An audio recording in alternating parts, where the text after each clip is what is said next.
Our target customer are companies that have more than 1 million keywords.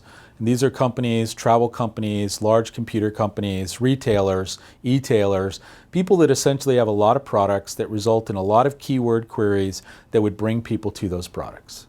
How many people have more than 1 million words? A few of you? More than 5 million? Okay. Less than 50,000? Less than 10,000? So the idea is here you already have a lot of keywords and we want to sort of dig into them and find specific opportunities. And that's really what we're trying to do. And I'm going to show you ways that we can do that. Well, the problem is that they do have 1 million keywords. So there's hundreds and tens of thousands or tens of millions of ways people actually look for their products. And each of these has a different value. Some are queries that will convert, some are not. And the best thing we can do is help them understand, find the ones that will generate the most value for them.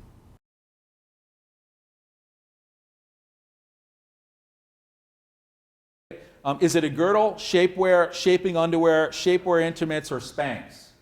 So if I raise it, how many people think it's a girdle? Nobody. Okay, a couple. And you guys are going to fit in perfectly. So shaping underwear or shapewear? How many people think this is Spanx?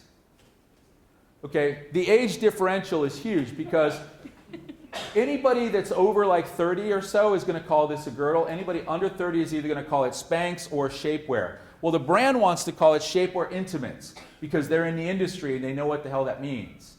And so, but look at the search query data. Girdles, 368,000 searches for girdles. And look how many for Shapewear Intimates, 260.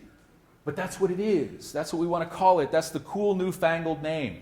And so they weren't even buying it. There is not a single manufacturer or retailer of Spanx-like stuff that's actually buying it. And look at the cost to buy girdle, which is what everybody in the Midwest would call it. They're not hip in New York with the fashion lingo. So they're going to call it that, and nobody's capturing that. These are the kind of things that we want to look at. So this is what we all do. For those people that came for Keyword Research 101, we start with a simple list. We're often fat and happy with this. We give it to our paid search guys. We give it to our content people. If we're smart, we give it to our social media people. And they just go, have at it. We buy, the biggest word unless we've got a brand thing. But what if we started to break it down into category, interest, segmentation? And we started saying there's all these words related to shapewear. We found there were features, functions, types, body parts that get cinched. The people that make this type of product didn't even know this. And one thing we took is we took this chart and we simply then morphed it into a pie chart, which, sort of MBA types can understand.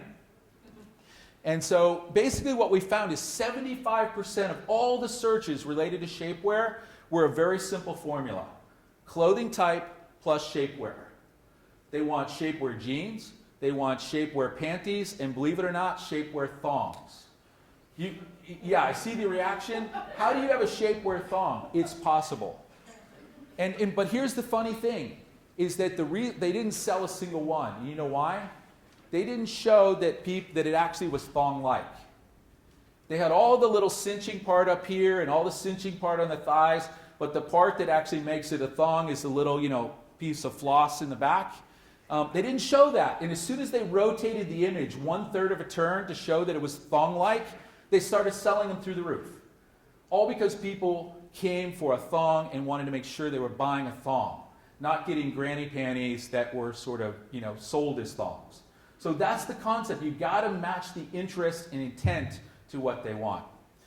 All right, so we started doing this, and a couple things. We basically rebuilt the whole site and said, okay, categories. There's denim, clothing, apparel.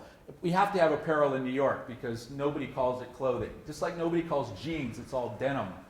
We got things like, garment type, body feature. So then function. What does it do? Does it shape? Does it slim? Does it control? Does it wrap? Is it smoothing? All these are ways people search. And none of this was in their paid campaign. None of this was on the website.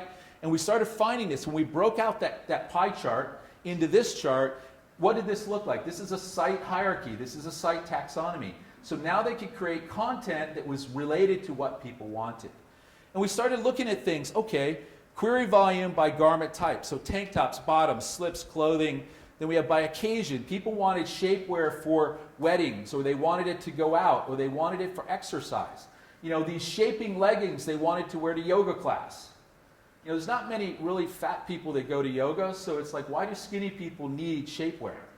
But I mean, that was the thing, and there was a lot of people, plus size and petites, looking for this. So it was a very different, you know, set of words that we thought were out there. And then we took it one step further. We said, well, how do we drill down into a site that gets us these laser precise pages that when people search on this and they want the shapewear thong, they come to the shapewear thong page, or they come to the one for exercising, or the yoga shaping leggings, which were things that were coming out. Same leggings can be used for yoga, a wedding, or whatever. It's just the way that we integrate the words and figure it out. So basically retooled the whole site. One of the things we came up with paid search was simply those three categories. Now they used to send people to this basic shapewear page. This got changed, and the click rate on this went through the roof. There used to be like an 80% bounce rate. It dropped down to less than 10%, and these were pretty evenly distributed, you know, by 1/3, 1/3, 1/3 into one of these categories. And every time they clicked, we got more data to understand when we had a word, a generic word like shapewear, which did they really want, and how were they thinking? And the amount of data we started to get about experiences was huge. Just simply go into paid, or if you're the SEO, ask the paid people to give you a list of your 20 most expensive words by cost per click, and just see if they rank. In probably 8 out of 10 cases that I've talked to people, the SEO people have none of those 20 words, or maybe 3 or 4 of those words are on their list. The rest are not. Because there's some reason why we're willing to pay a premium for those that the paid search people know, but we never got the memo or the secret decoder ring on SEO to figure out why. And again, people will have 2 million words in paid search and they'll be caring about 25 on SEO. Because that's all we can handle. We have so many other things to do that we can't do it. And the solution is just allows us to mine that data.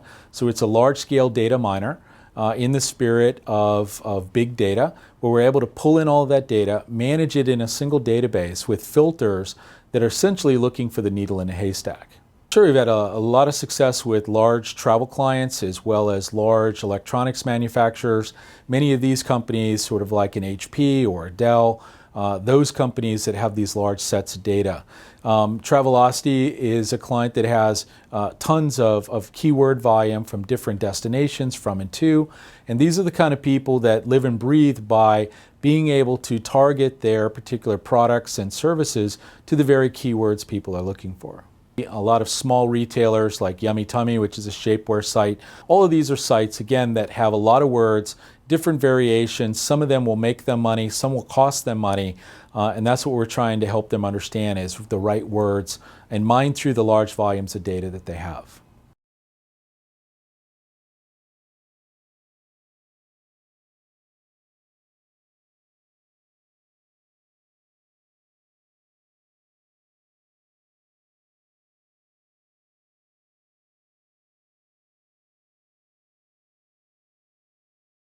The next step that people should take to contact us is either come to our website and request to do a pilot.